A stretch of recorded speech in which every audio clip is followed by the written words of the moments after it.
बिस्मिल्लाहिर्रहमानिर्रहीम। Welcome to excellence online education. Physics class में खुश आमदीद। बेटा फिजिक्स में हमारा जो है चैप्टर नंबर 4 चल रहा था, फोर्स एंड मोशन। कल हमने इस चैप्टर को ना सिर्फ थोड़ा सा रिवाइज किया, हमने देखा कि फोर्स क्या होती है, फोर्स के फॉर्मूले वगैरह देखे, उसका नेचर देखा, और जो 3 लॉ है फोर्स से मुतालिक, first law of motion, second law of motion और थर्ड लॉ ऑफ मोशन, वो 3 भी देखा। उसके बाद जो हमारा अगला टॉपिक होता है वो होता है जी कि फोर्स की जो मुख्तलिफ शक्लें हमारी दुनिया में मौजूद हैं उनकी स्टडी करना। तो हमने सबसे पहले आपको बताया कि एक होती है जी अप्लाइड फोर्स। अप्लाइड फोर्स कहते हैं जी उस फोर्स को जो हम अप्लाई करते हैं हर ऑब्जेक्ट पर उसको मूव करने के लिए। जैसे अगर आप किसी टेबल पे फोर्स अप्लाई करते हो, इसको आप अप्लाइड फोर्स कहते हो। फिर एक फोर्स हमने पढ़ी वेट, काफी डिटेल में पढ़ी हमने कि वेट क्या है जी। वेट वो फोर्स है जो अर्थ अप्लाई करती है हर ऑब्जेक्ट पर और उसको अपनी तरफ खींचती है, अट्रैक्ट करती है। इसको आप फोर्स ऑफ ग्रेविटी भी कहते हो। इसका फॉर्मूला होता है mg। ये एक वेक्टर होती है, इसकी डायरेक्शन हमेशा सेंटर की तरफ होती है। और फिर हमने इसको वेट को मास के साथ कंपेयर करके देखा कि वेट और मास अलग अलग चीज होती है। मास से मुराद होता है कोई भी ऑब्जेक्ट के अंदर कितना मैटर मौजूद है, और वेट से मुराद होता है कि उस ऑब्जेक्ट को अर्थ कितनी फोर्स के साथ खींच रही है।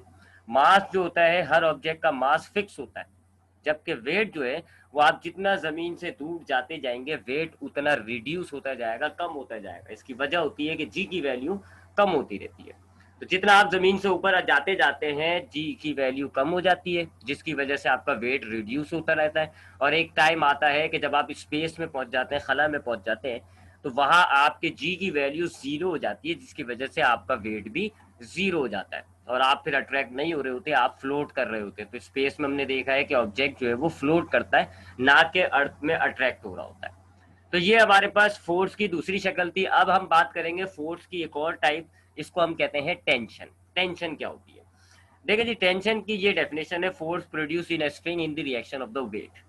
अगर आप एक धागा लें, एक स्ट्रिंग ले लें, कोई एक पतला सा धागा ले लें, और उस धागे को आपने अपने एक हाथ से पकड़ के रखा हुआ है, आपको उस धागे पे कोई फोर्स महसूस नहीं होगी। अगर आपके पास एक सिंपल सा धागा है और आपने उसको एक हाथ से पकड़ के रखा हुआ है, उसमें कोई फोर्स महसूस नहीं होगी। लेकिन जैसे ही हम उस धागे पे उसके दूसरे सिरे पे एक वजन बांध दें, कोई ईंट बांध दें, कोई ऑब्जेक्ट बांध दें, जैसे कि इस डायग्राम में दिखा रहे हैं कि यहाँ से हमने धागा पकड़ा हुआ है, ये धागा है, और अब हमने क्या किया जी, इस धागे के दूसरे सिरे पर एक वजन लटका दिया, एक ऑब्जेक्ट बांध दिया।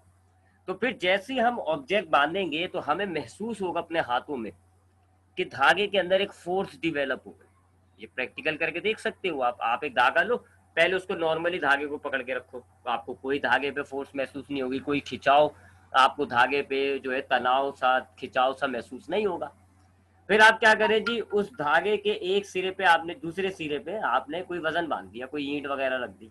अब जब आप धागे को पकड़ के रखोगे तो आपको ऐसा लगेगा धागा आपको नीचे खींच रहा है, आपको धागे पे खिंचाव महसूस होगा, एक तनाव महसूस होगा, धागे पे एक फोर्स महसूस होगी।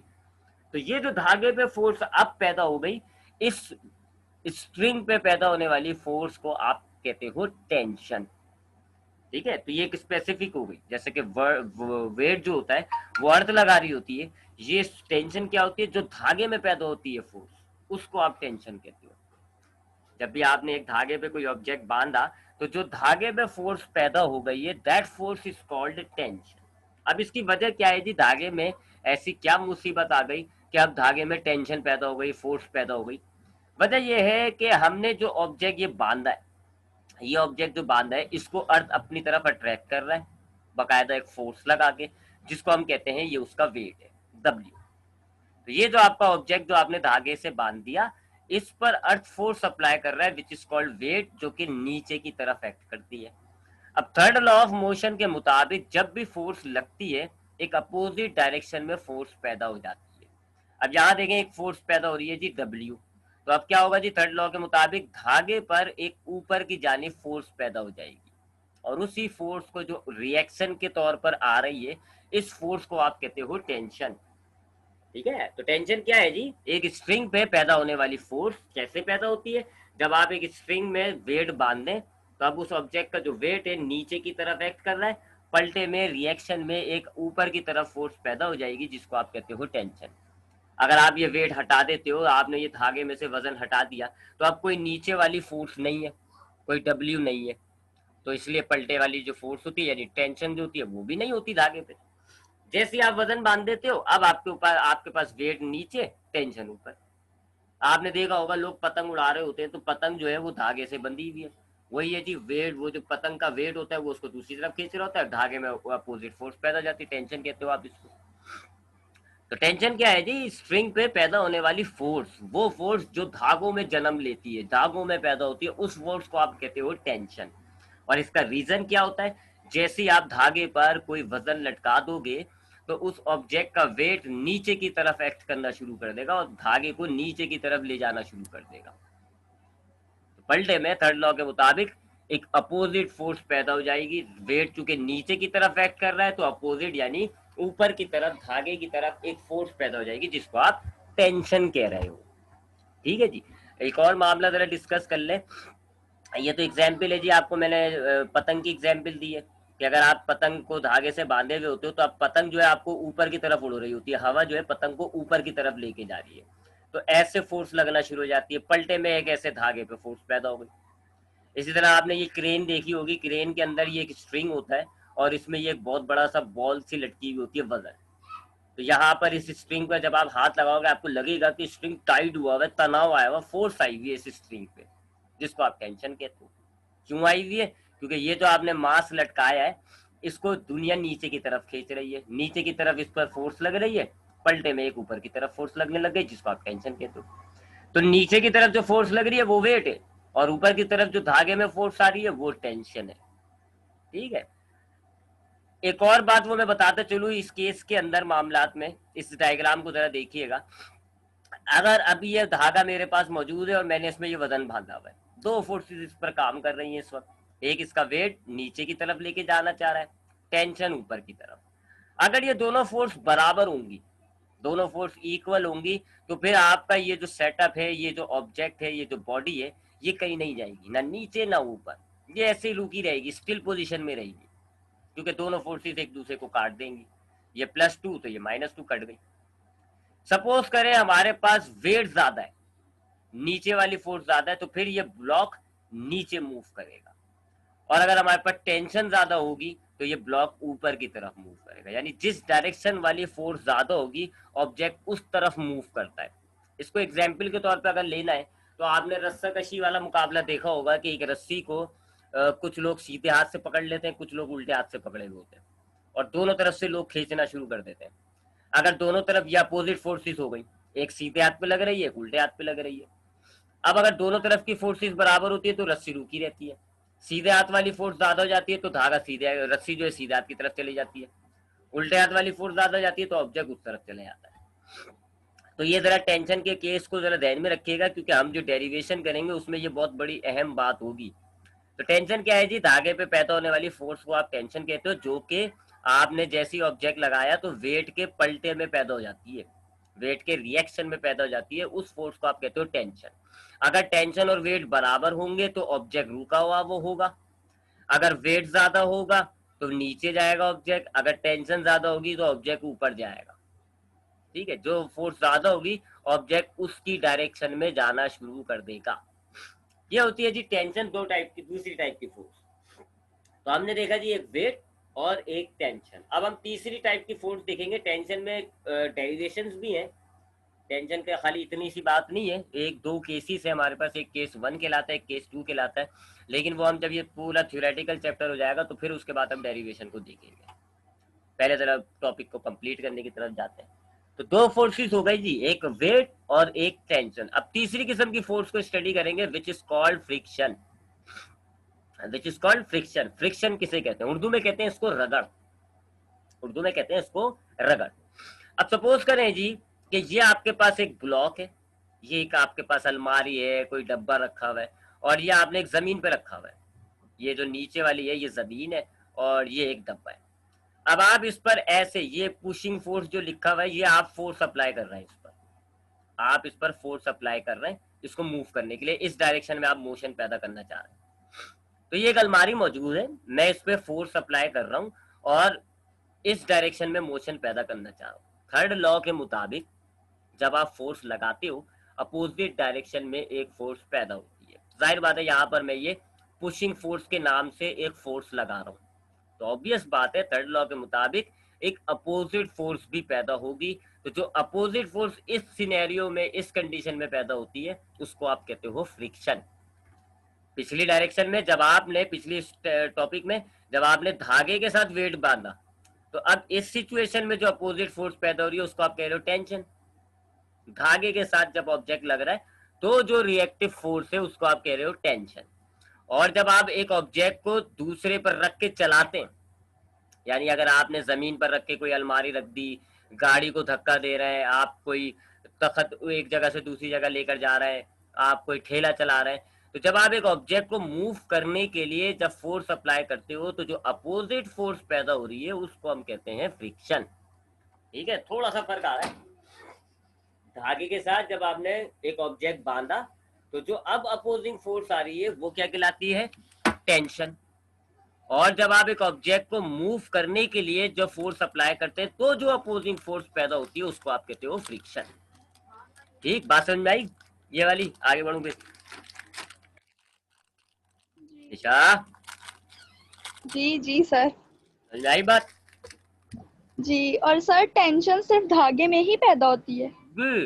एग्जैक्टली। क्यों, किसी और में क्यों नहीं पैदा होती? कुछ किसी और के लिए हमने अलग नाम रखा हुआ है। देखो ना, अगर धागे के साथ मैं ऑब्जेक्ट बांधता हूं तो जो अपोजिट फोर्स है उसका नाम मैंने रखा हुआ है टेंशन। और अगर इस केस के अंदर जो अपोजिट फोर्स पैदा हो रही है इसका नाम मैंने रखा हुआ है टेंशन, वो फ्रिक्शन। अलग अलग सिचुएशन में अलग अलग नाम रख दिए। ठीक है, और तो लेकिन धागे से रस्सी में तो मुराद, धागा नहीं होता। नहीं देखिए, धागे से मुराद कोई रस्सी भी हो सकती है, कोई लोहे का टुकड़ा भी हो सकता है। ठीक है, बस मकसद वो है कि जी एक लंबी सी रॉड और उस पर आपने ऑब्जेक्ट बांधा है, तो धागा तो हम बोल रहे हैं। ठीक है, और टेंशन पैदा होने से पहले उस धागे पे कोई भी फोर्स नहीं होती किसी भी तरह की? अगर आपने ऑब्जेक्ट नहीं बांधा हुआ तो, अगर आपने धागे तो पे कोई ईंट नहीं बांधी हुई तो फिर उस वक्त कोई फोर्स नहीं होगी, धागे पे कोई टेंशन नहीं होगी, टेंशन जीरो। जैसे आप एक ऑब्जेक्ट बांधोगे अच्छा, अब टेंशन आ जाएगी। करके देखो सही, ना, बिस्किट खा रहा हूँ। आ गया समझ। आप आगे जा सकते हैं।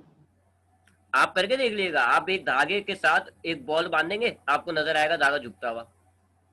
आप धागे से बॉल हटा दो, आपको धागे पे कोई फोर्स महसूस नहीं होगी। ठीक है, तो अगर हम एक स्प्रिंग, एक धागा, एक कोई रस्सी लें और उस पर अगर हम ऑब्जेक्ट बांध दें तो जो अपोजिंग फोर्स पैदा होगी वो टेंशन कहलाएगी। और अगर आप एक ऑब्जेक्ट को मूव करने के लिए जब फोर्स अप्लाई करते हो तो जो अपोजिट फोर्स पैदा होती है उसको आप कहते हो फ्रिक्शन। तो अगर आप एक ठेले को मूव करने के लिए फोर्स लगा रहे हैं ना तो फ्रिक्शन पैदा हो रही है। आप अगर एक अलमारी को एक जगह से दूसरी जगह मूव करने के लिए जो फोर्स लगा रहे हैं तो जो अपोजिट फोर्स पैदा हो रही है वो फ्रिक्शन हो रही है। तो फ्रिक्शन क्या है जी, एक ऑब्जेक्ट को, देखो वर्ड क्या लिखा हुआ है, रिलेटिव मोशन। एक ऑब्जेक्ट में अगर आप मोशन पैदा करने के लिए आप जब उस पर फोर्स अप्लाई करोगे तो जो अपोजिट फोर्स पैदा होती है, जो रिएक्टिव फोर्स पैदा होती है, उसको हम कहते हैं फ्रिक्शन। फ्रिक्शन और तकरीबन, वो ऑब्जेक्टिव और वो ऑब्जेक्टिव हम भी हो सकते हैं? हाँ ना, मैं अगर आप अपने भाई को धक्का दोगे तो आप अपने भाई को लिटा दो, भाई है ना तुम्हारा, जी। आप अपने भाई को लिटाओ और उसको धक्का दो तो उसकी कमर के बैक साइड, अगर उसको कमर के बल लिटाया हुआ है, आप जब अपने भाई को धक्का दोगे ना उसकी कमर पे फ्रिक्शन पैदा हो रही है, क्योंकि वही है ना, आप एक ऑब्जेक्ट को मूव करने के लिए फोर्स अप्लाई कर लो, अपोजिट फोर्स पैदा हो जाएगी। तो किसी भी लिविंग, नॉन लिविंग, भारी, हल्का, किसी भी ऑब्जेक्ट में मोशन पैदा करने के लिए जब आप फोर्स अप्लाई करोगे तो जो अपोजिट फोर्स पैदा होगी उसको हम फ्रिक्शन कहते हैं। जब आप गाड़ी चला रहे हो, गाड़ी भी तो मोशन में है ना, तो टायरों में फ्रिक्शन पैदा होती है जिसकी वजह से टायर घिसता है। जब हम पैदल चल रहे होते हैं तो हमारे पैरों के अंदर जो है फ्रिक्शन पैदा हो रही होती है, क्योंकि हम मोशन के अंदर है, अपोजिट फोर्स पैदा होगी। जब भी किसी चीज को आप मोशन पैदा करोगे, चलाओगे, तो जो अपोजिट फोर्स पैदा होगी दैट इज कॉल्ड फ्रिक्शन। अगला एक और बात, आगे बढ़ते हैं।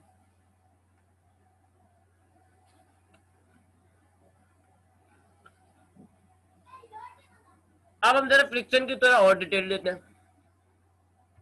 ये तो मैंने आपको समझा दिया फ्रिक्शन क्या है, कि जब आप एक ऑब्जेक्ट में मोशन पैदा करोगे तो अपोजिट फोर्स जो पैदा होगी उसको आप कहोगे फ्रिक्शन। फ्रिक्शन की डायरेक्शन क्या होगी जी, मोशन की अपोजिट, क्योंकि ये रिएक्टिव फोर्स है। आप फोर्स ऐसे पैदा कर रहे हो, मोशन ऐसे हो रहा है, अपोजिट में पैदा होगी। तो फ्रिक्शन की डायरेक्शन जो है, जो आप फोर्स लगा रहे हैं, जिस डायरेक्शन में आप मोशन पैदा करना चाह रहे हैं, उसकी अपोजिट में होती है। इसका मतलब ये है कि ये आपके मोशन को रोकना चाहती है, आपके मोशन को ये फ्रिक्शन जो है ना रोक रही होती है। यानी अगर आप एक अलमारी पर फोर्स लगा रहे हो, तो जो फ्रिक्शन होगी ना वो कोशिश करेगी मोशन पैदा ना हो, फ्रिक्शन उसको रोकती है। यही वजह है कि जब हम अलमारी पे फोर्स लगाते हैं तो हम देखते हैं वो हिल नहीं रही। हम जब शुरू में फोर्स लगाते हैं ना, हम देखते हैं वो हिल नहीं रही, क्योंकि फ्रिक्शन जीत रही है। तो फ्रिक्शन की जरा डायग्राम देखें, डायरेक्शन इसकी अपोजिट है। जिस डायरेक्शन में आप फोर्स अप्लाई कर रहे हो उसकी अपोजिट डायरेक्शन में फ्रिक्शन होती है। तो फ्रिक्शन की डायरेक्शन मोशन और अप्लाइड फोर्स दोनों की उलट होती है। उसके बाद दूसरी बात, फ्रिक्शन जो होती है वो सेल्फ एडजस्टिंग होती है। और ये एक बड़ी काम की बात है कि फ्रिक्शन जो होती है वो सेल्फ एडजस्टिंग होती है। सेल्फ एडजस्ट का मतलब होता है खुद ब खुद अपने आप को एडजस्ट कर ले, खुद ब खुद, यानी कि ये फिक्स नहीं होती। ये नहीं है कि आप एक ऑब्जेक्ट पर फोर्स लगा रहे हो तो फ्रिक्शन वहां पर 10 है जी बस, नहीं, ये अपने आप को एडजस्ट करती है। अगर आप फोर्स बढ़ाते हो ना, फ्रिक्शन बढ़ जाएगी, आप फोर्स कम करोगे फ्रिक्शन कम हो जाएगी। मिसाल के तौर पे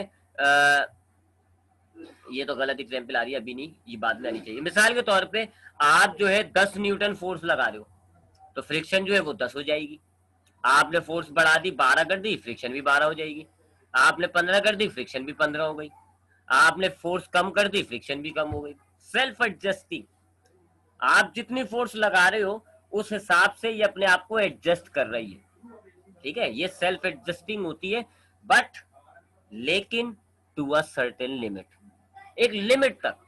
ये नहीं है कि ये फ्रिक्शन जो है अपने आप को बढ़ाती रहेगी, जितनी मर्जी आप फोर्स लगाते रहो ये बढ़ाती रहे, नहीं, एक लिमिट तक होती है। जैसे कि वो जुआरी होते हैं, अक्सर आपने देखा होगा फिल्मों वगैरह में, ड्रामों में, कि जी दो बंदे जुआ खेल रहे हैं। अब वो ये जी सेल्फ एडजस्टिंग, सामने वाला 10 लगा रहा है, मैं भी 10 लगा रहा हूँ।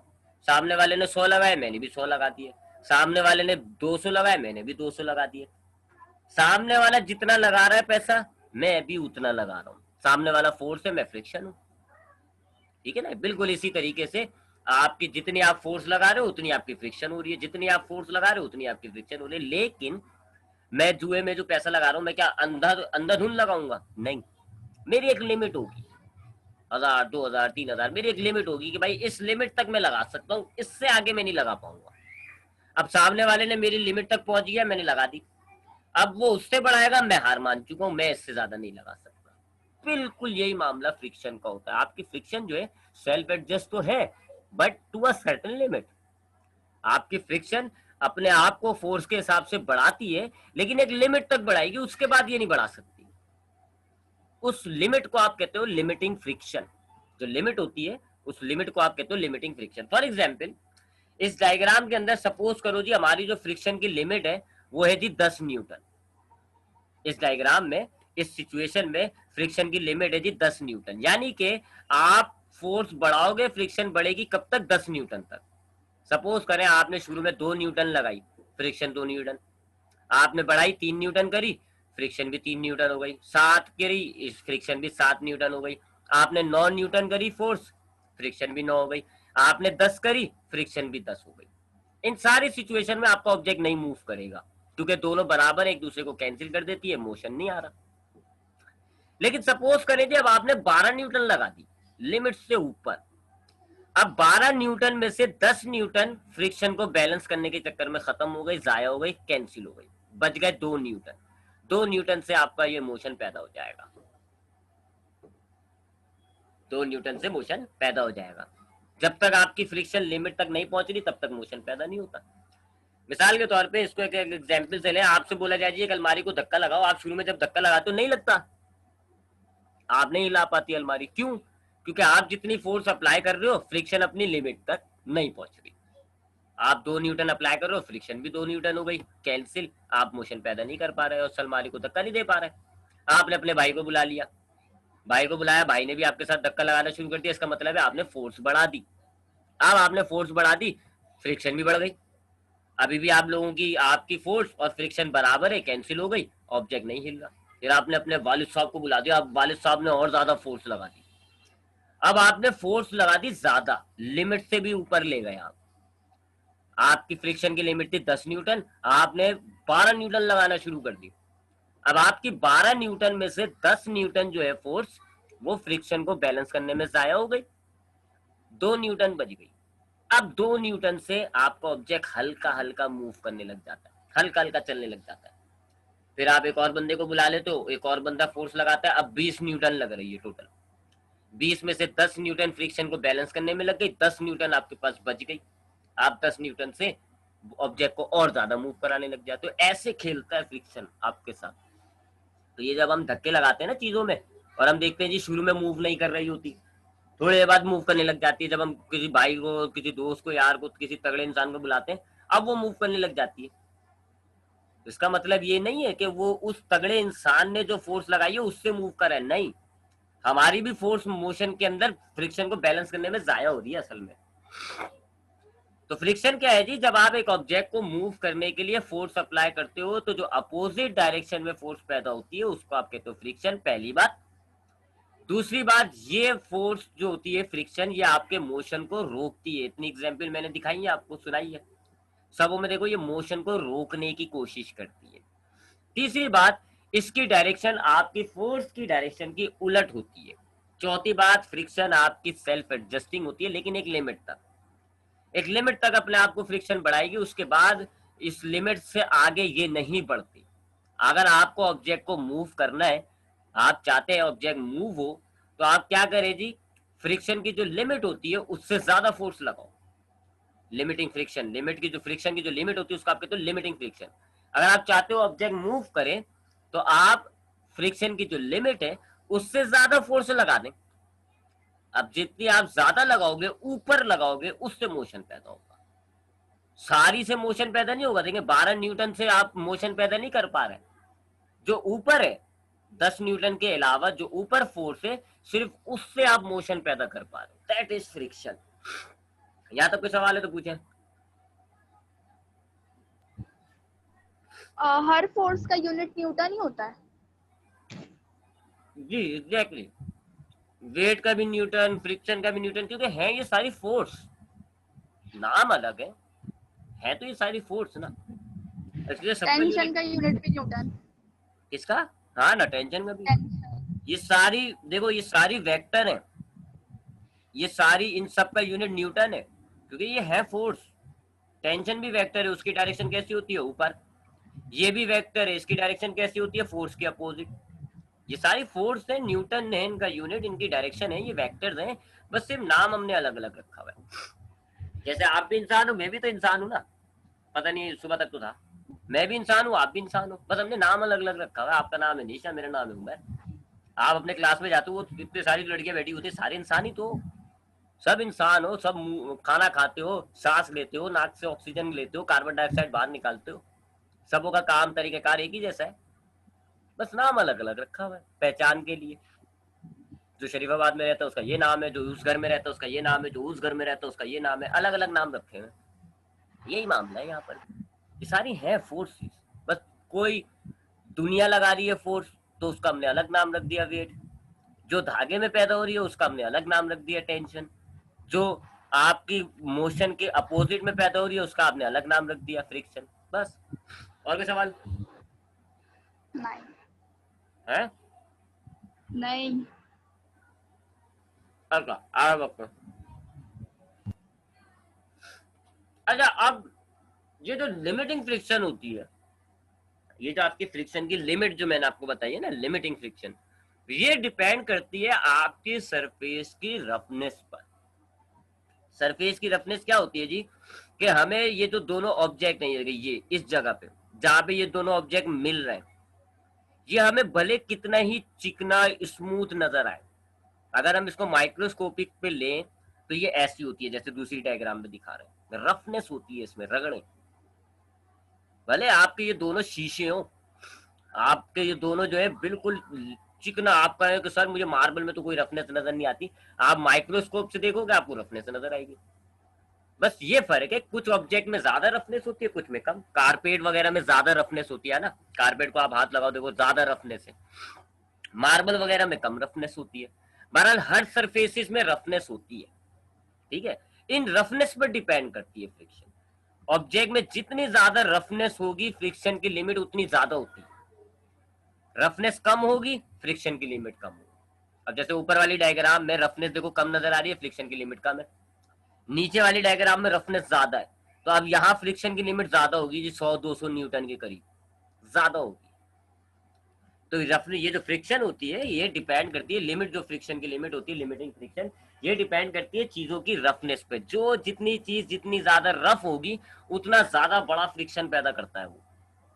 मिसाल के तौर पे आप अलमारी ही को आपने देखा तो होगा, अलमारियों को आगे पीछे करते हुए, कारपेट पे आप चीजों को मूव करते हो ना, आराम से मूव नहीं होती, ज्यादा फोर्स लगानी पड़ती है कारपेट पर। जब हम कोई मिसाल है कोई टेबल है कारपेट पे रखी हुई है, अब मैं कारपेट पे जब मैं उसको मूव करूंगा, फोर्स लगाऊंगा, मुझे ज्यादा फोर्स लगानी पड़ेगी क्योंकि कारपेट में रफनेस ज्यादा है, ज्यादा रफनेस है, इस वजह से फ्रिक्शन ज्यादा हो गई और मुझे ज्यादा फोर्स लगानी पड़ रही है उस फ्रिक्शन को बैलेंस करने के लिए। और उसी चीज को अगर मैं मार्बल पे रगड़ूं, मार्बल पे रख दिया मैंने उसी टेबल को, और मार्बल पे जब मैं धक्का दूंगा अब वो आराम से मूव करेगी। क्यों? क्योंकि मार्बल में रफनेस कम होती है। आप देखो ना, आप पैदल चल रहे हो तो बारिशों में आप स्लिप होना शुरू हो जाते हो, बारिश जब होती है आप स्लिप हो जाते हो, क्योंकि बारिश जब होती है तो आपकी जमीन पर पानी आ जाता है, पानी में रफनेस कम होती है, पानी जो होता है वो तो चिकना होता है, रफनेस कम होती है, तो जब आप चलने लगते हो तो आप स्लिप हो जाते हो क्योंकि फ्रिक्शन कम है। यही मामला गाड़ियों के साथ होता है, गाड़ियों के जो टायर होते हैं अगर वो घिस जाते हैं रफनेस कम हो जाती है, जिसकी वजह से फ्रिक्शन कम हो जाती है, वो स्लिप हो रहे होते हैं। तो ये अभी हम एडवांटेजेस में इसको डिस्कस करेंगे। बहरहाल ये ध्यान में रखिएगा कि फ्रिक्शन जो होती है वो डिपेंड करती है रफनेस पर, जितनी ज्यादा ऑब्जेक्ट में रफनेस होगी फ्रिक्शन उतनी ज्यादा होती है, और अगर फ्रिक्शन रफनेस कम होगी तो फ्रिक्शन जो है वो भी कम होती है। अब आते हैं जरा इसकी टाइप्स पर। फ्रिक्शन की दो किस्म है, एक कहलाती है स्लाइडिंग फ्रिक्शन, एक कहलाती है रोलिंग फ्रिक्शन। बहुत ही सिंपल है, अगर आपका ऑब्जेक्ट रोल हो रहा है, जैसे नीचे बॉल को देखो आप, बॉल पर अगर आप फोर्स अप्लाई करो तो बॉल घूमती है, रोल होती है, तो अब यहाँ जो फ्रिक्शन पैदा होगी उसको आप कहोगे रोलिंग फ्रिक्शन। और अगर आप ऊपर वाली डायग्राम को देखें, यहाँ पर घसीट रहे हो आप, एक ऑब्जेक्ट दूसरे ऑब्जेक्ट पे घसीटा जा रहा है, इसको आप कहते हो स्लाइडिंग फ्रिक्शन। तो अगर अब ये जो फ्रिक्शन की टाइप है ये डिपेंड करती है आपका ऑब्जेक्ट जो है वो किस तरीके से मूव कर रहा है। अगर आप फोर्स लगाते हो ऑब्जेक्ट रोल हो रहा है तो ये रोलिंग फ्रिक्शन हो जाएगी, और अगर ऑब्जेक्ट घसीटा जा रहा है, स्लाइड हो रहा है, तो इसको आप कहोगे स्लाइडिंग फ्रिक्शन। दो किस्म होती है, इनमें से याद रखिएगा, रोलिंग फ्रिक्शन कम होती है, स्लाइडिंग फ्रिक्शन ज्यादा होती है। रोलिंग फ्रिक्शन जो है वो कम होती है। क्यों? वजह क्या है? इसको देखा जरा डायग्राम को, ये रोलिंग, यहाँ पे रोलिंग फ्रिक्शन होगी क्योंकि बॉल जो है वो रोल होती है। अब देखिए बहुत थोड़ा सा हिस्सा है जो दोनों आपस में मिली हुई है, इतने से हिस्से पे फ्रिक्शन पैदा होगी। जबकि स्लाइडिंग फ्रिक्शन को देखें तो बहुत बड़े हिस्सा जो है यहाँ पे फ्रिक्शन पैदा होगी, यहाँ की रफनेस मायने रखती है। तो अब चूंकि यहाँ बड़ा एरिया है, ज्यादा बड़ी जगह है, तो रफनेस ज्यादा हो गई, और रफनेस ज्यादा होने की वजह से स्लाइडिंग फ्रिक्शन बढ़ गई। यहाँ देखें आप, दोनों ऑब्जेक्ट के दरमियान जो मिलावट हुई है, मिल रही है दोनों ऑब्जेक्ट, वो बहुत कम जगह पे मिल रही है, कम एरिया है लिहाजा कम रफनेस, और कम रफनेस का मतलब ये कम होगी। तो ये दो टाइप होती है फ्रिक्शन की, एक कहलाती है स्लाइडिंग फ्रिक्शन, एक कहलाती है रोलिंग फ्रिक्शन। अगर ऑब्जेक्ट जो है वो एक रोल हो रहा है तो आप कहोगे रोलिंग फ्रिक्शन, और अगर ऑब्जेक्ट घसीट कर दूसरी तरफ लेकर जा रहे हो तो आप कहोगे स्लाइडिंग फ्रिक्शन। और स्लाइडिंग फ्रिक्शन जो है वो कम होती है और ज्यादा होती है, रोलिंग फ्रिक्शन जो है वो कम होती है। अब आगे आते हैं एडवांटेजेस पर, लेकिन उससे पहले जरा